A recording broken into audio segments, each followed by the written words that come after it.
Ko'z bilan ko'rib bo'lmaydi, quloq bilan eshitib bo'lmaydi. Bugun biz Skyward 6 elektromobilining ko'zga ko'rinmas, quloqqa eshitilmas nuqtalarini Trifile TF2 orqali tekshirib ko'ramiz. Natijalar siz o'ylagandan boshqacha bo'lishi mumkin. Natijalar sizga qiziq bo'lsa, videoni oxirigacha kuzating.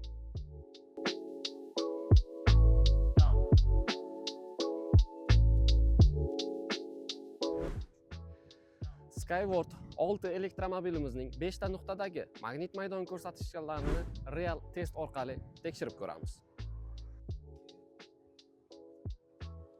Skyward 6 elektromobilimizning haydovchi o'rindig'idagi ko'rsatkich 6,4 milligauss.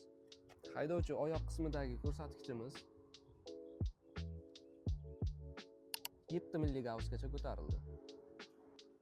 Markaziy konsoldagi ko'rsatkichimiz 6,6 milligauss.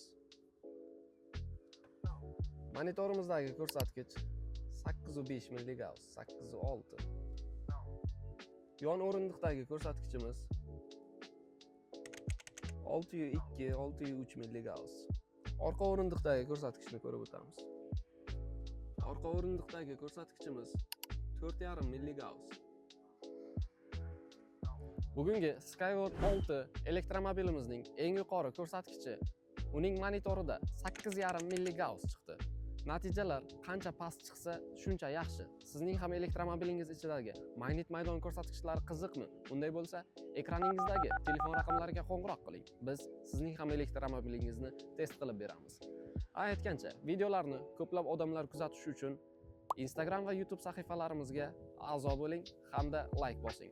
Keyingi videolarimiz qaysi elektromobillarda bo'lishini kommentariyalarda yozib qoldiring.